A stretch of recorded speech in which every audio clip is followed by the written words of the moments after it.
Assalamualaikum warahmatullahi wabarakatuh. Kali ini kita akan mempelajari pendidikan agama Islam dan budi pekerti pada kelas 4, pembelajaran 9. Mari melaksanakan sholat, halaman 87 sampai 105.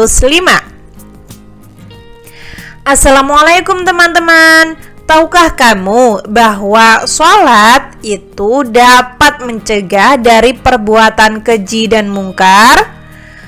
Hikmah apa yang kita peroleh jika kita sholat? Pada bab ini kamu akan mempelajari keutamaan sholat, makna bacaan sholat, dan perilaku-perilaku yang mencerminkan pemahaman dan pelaksanaan ibadah sholat.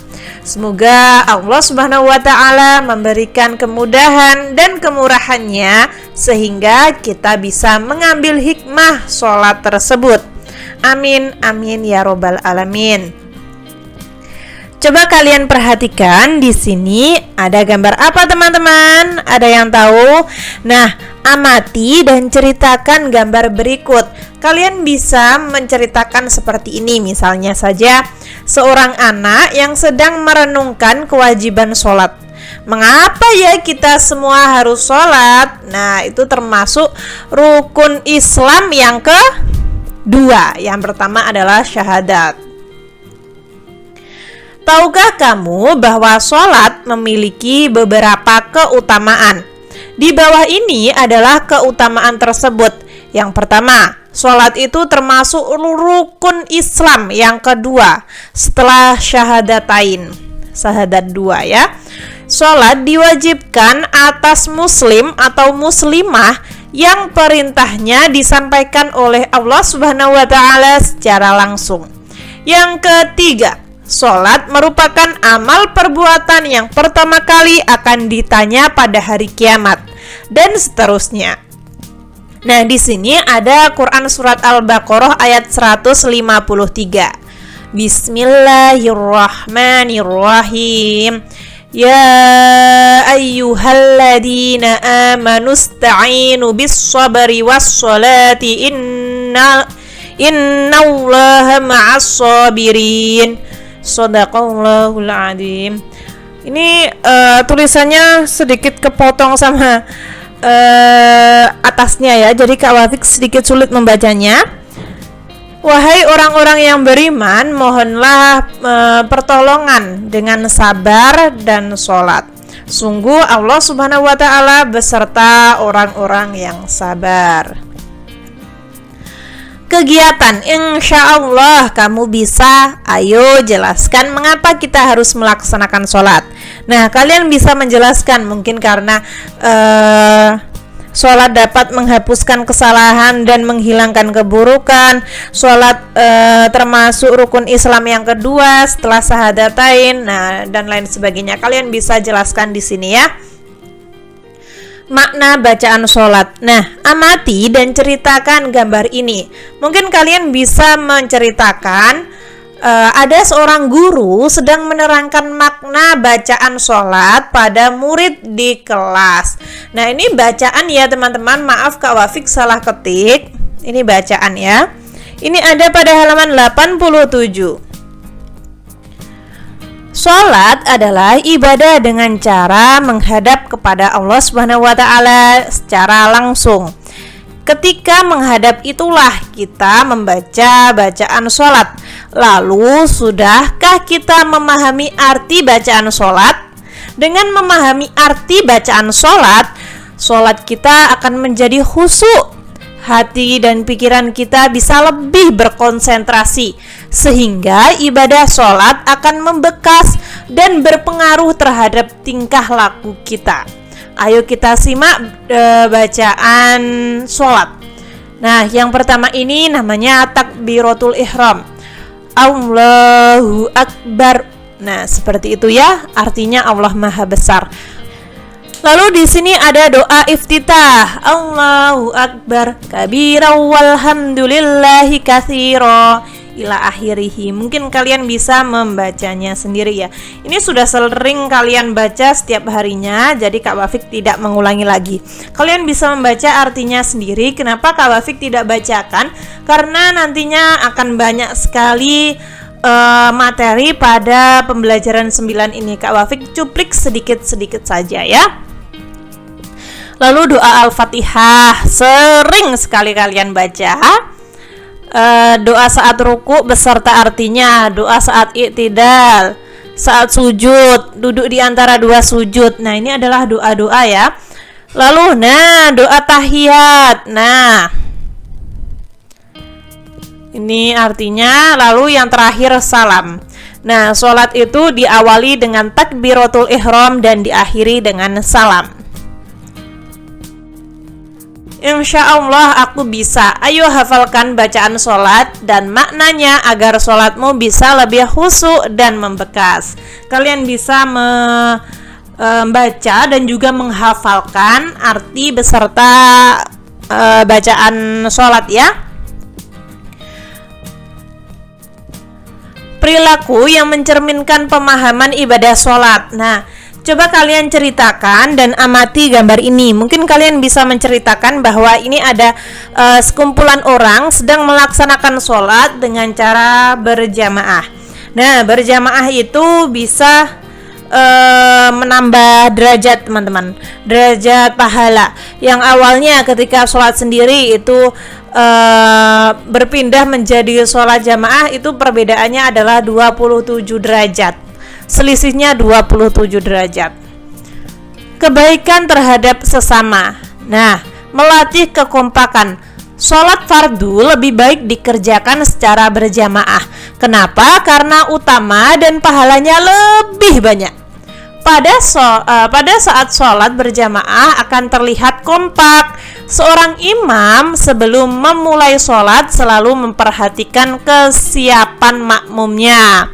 Nah, ini fadilah atau keutamaan dari sholat berjamaah teman-teman. Mematuhi perintah ketua. Nah, ketika sholat berjamaah itu ketika imam sujud, maka makmum juga akan ikut sujud. Ketika imam takbiratul ihram, makmumnya juga takbiratul ihram. Tidak marah bila dinasehati. Imam sholat harus mau diberitahu kesalahannya. Makmum sholat juga harus mau dan berani memberitahu kesalahan imam. Ketika gerakan imam salah, makmum berucap subhanallah. Nah, yang D suka mengirimkan salam dan mendoakan teman. Setiap sholat selalu diakhiri dengan ucapan salam. Salam adalah ucapan untuk keselamatan, kerahmatan, keberkahan bagi orang lain. Dengan demikian, sholat mengajarkan kita untuk saling memberi salam sesama teman. Apalagi, salam juga bisa bermanfaat untuk mendoakan teman. Dengan saling memberi salam, kamu akan bertambah akrab dengan temanmu. Mari kita ucapkan salam. Assalamualaikum. Nah, seperti itu ya. Menepati janji. Nah, orang yang terbiasa sholat di awal waktu akan pandai mengatur waktunya. Memupuk rasa solidaritas. Sholat diwajibkan bagi setiap muslim tanpa adanya pembedaan antara yang kaya dan yang miskin, yang wanita, yang laki-laki, dan lain sebagainya. Bahkan tidak ada pembedaan antara penghususan saf-saf sholat di dalam masjid.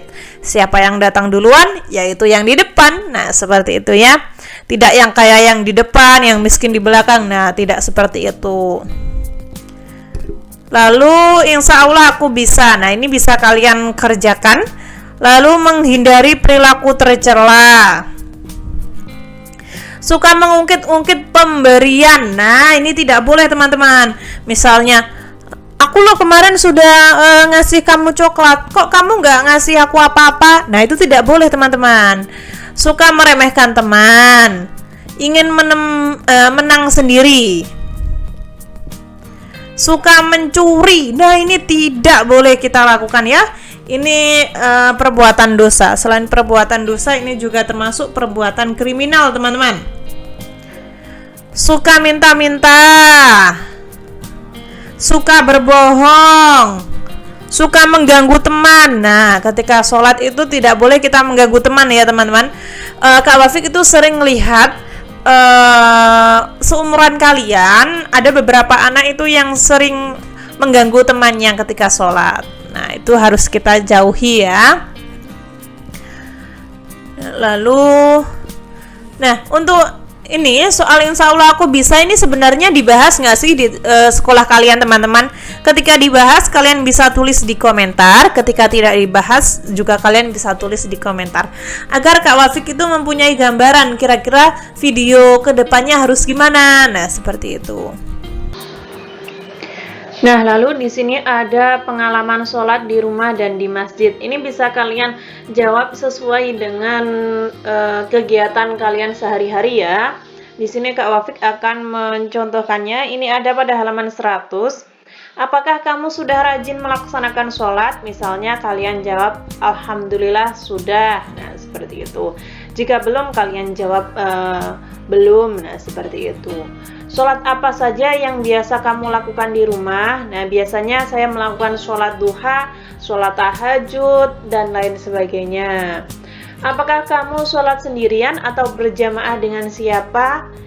Di rumah berjamaah dengan ayah, kalau di masjid berjamaah dengan imam masjid. Nah, misalnya saja seperti itu. Kejadian apa yang membuat kamu senang saat sholat di rumah dan berapa rakaat? Saya senang sholat duha di rumah karena dapat dilakukan tanpa harus keluar rumah. Biasanya saya melakukan sholat duha 2 rakaat 1 salam. Nah, seperti itu ya. Kejadian apa lagi yang membuat kamu berkesan sholat di rumah? Yang berkesan adalah dapat berjamaah dengan ayah ibu, hidup terasa nyaman dan juga keluarga menjadi harmonis. Nah, misalnya saja seperti itu teman-teman. Lalu ada pengalaman saat sholat di masjid.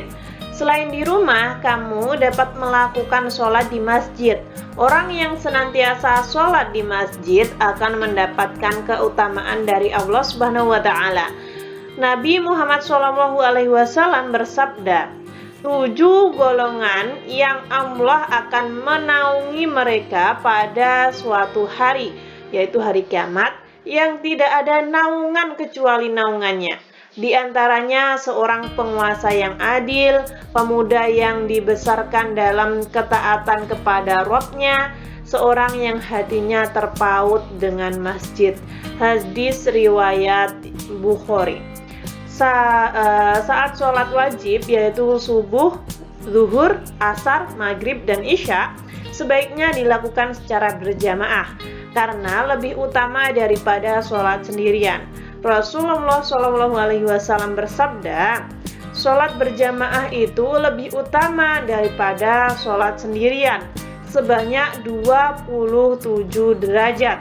Hadis riwayat Bukhari, Muslim dari Ibnu Umar radhiyallahu anhu. Lalu bagaimana dengan sholatmu? Kalian bisa menuliskan misalnya, aku senantiasa berjamaah di masjid ketika tidak turun hujan, atau mungkin aku sudah berjamaah di masjid, aku senang berjamaah di masjid, dan lain sebagainya. Kalian bisa menuliskan sesuai dengan pengalaman kalian masing-masing ya. Ini ada pada halaman 101. Ayo ceritakan dan tuliskan pengalamanmu saat kamu sholat di masjid. Misalnya kamu, aku berangkat ke masjid dengan jalur yang lebih jauh. Lalu setibanya di masjid, aku mengikuti sholat jamaah bersama imam. Nah, seperti itu dan lain sebagainya. Mungkin kalian bisa menuliskannya ya. Ini ada pada halaman 102. Insya Allah aku bisa. Ayo ceritakan dan tuliskan pengalamanmu yang berkesan ketika sholat di masjid. Nah, ini bisa kalian kerjakan. Lalu di sini ada lagu Ayo Sholat menggunakan nada naik-naik ke puncak gunung. Nah, ini bisa kalian nyanyikan bersama teman-teman kalian ya. Lalu ada pertanyaan ayo berlatih. Mari kita kerjakan satu persatu ya. Nah, yang pertama, apa arti dari inni wajahtu wajhiya? Aku hadapkan wajahku dan hatiku. Arti dari inna sholati wa nusuki wa mahyaya wa mamati lillahi rabbil alamin. Sesungguhnya sholatku, ibadahku, hidup dan matiku hanyalah untuk Allah Subhanahu wa ta'ala, Tuhan semesta alam. Lalu arti Rabbil firli warhamni wajburni warfa'ni warzukni wahdini wa'afini wa'fu anni. Artinya, ya Allah, ampunilah aku, belas kasihilah aku, cukupilah segala kekuranganku, angkatlah derajatku, berilah rizki kepadaku, berilah petunjuk kepadaku, berilah kesehatan kepadaku, dan berilah ampunan kepadaku. Nah, ini doa ya, bacaan-bacaan dalam sholat. Lalu, mengapa pengalaman ibadah sholat bisa mengajarkan kita kekompakan? Nah, pengamalan ibadah sholat itu bisa membuat kita menjadi kompak, mengajarkan kita kekompakan, karena gerakan sholat itu imam selalu diikuti gerakan makmum. Jadi ketika imam sujud, kita sujud, ketika imam ruku, kita ruku. Nah, itu termasuk mengajarkan kekompakan. Mengapa pengamalan ibadah sholat bisa mengajarkan kita untuk tidak berbohong? Karena setiap sholat kita diingatkan ketika akan berbohong, kita akan teringat terhadap pengawasan Allah dan kita akan mengurungkannya. Nah, ini setiap ya teman-teman, kurang huruf P, Kak Wafik lupa di sini, setiap sholat ya. Lalu ada pernyataan dan kita akan memilih antara setuju atau tidak setuju ya. Sholat akan terasa lebih khusyuk bila kita tahu arti bacaannya. Saya setuju karena hati dan pikiran kita akan berkonsentrasi ketika sholat. Jika kita hafal akan arti baca-bacaannya, lalu fadilahnya dan lain sebagainya. Sholat dapat mencegah perbuatan keji dan mungkar. Saya juga setuju karena sholat dapat membuat kita ingat kepada Allah dan kita tidak jadi melakukan perbuatan keji dan ingkar, mungkar dan lain sebagainya. Sholat mengajarkan kita untuk mendoakan teman. Saya setuju karena setiap akhir sholat itu kita mengakhiri dengan bacaan salam. Nah, salam sendiri itu untuk keselamatan, kerahmatan, dan keberkahan bagi orang lain. Orang yang suka sholat tepat pada waktunya biasanya sering tidak menepati janjinya. Saya kurang setuju teman-teman, karena sholat tepat waktu menandakan bahwa orang tersebut tidak suka membuang waktu atau menunda-nunda suatu hal. Orang yang datang duluan boleh menempati saf sholat terdepan tanpa memandang kaya dan miskin. Saya setuju karena di hadapan Allah Subhanahu wa ta'ala tidak memandang status sosial. Sholat mengajarkan kita untuk ikhlas dan memberi. Saya setuju karena dengan sholat kita akan lebih dekat dengan Allah Subhanahu wa ta'ala. Yang terakhir, sholat jamaah lebih baik daripada sholat sendirian. Saya setuju. Nah, selisih antara sholat sendirian dan sholat berjamaah itu adalah 27 kali lipat. Nah, masihkah kalian ingin sholat sendirian? Tuliskan sesuatu yang berkesan ketika sholat di rumah dan sholat di masjid. Nah, ini bisa kalian tulis sesuai keinginan kalian, sesuai pengalaman kalian juga bisa ya. Kurang lebih seperti itu. Ketika teman-teman ada saran, masih kurang paham, atau mungkin Kak Wafik salah ketik, salah pengucapan, kalian bisa tulis di komentar agar Kak Wafik dapat memperbaikinya. Semoga bermanfaat. Wassalamualaikum warahmatullahi wabarakatuh.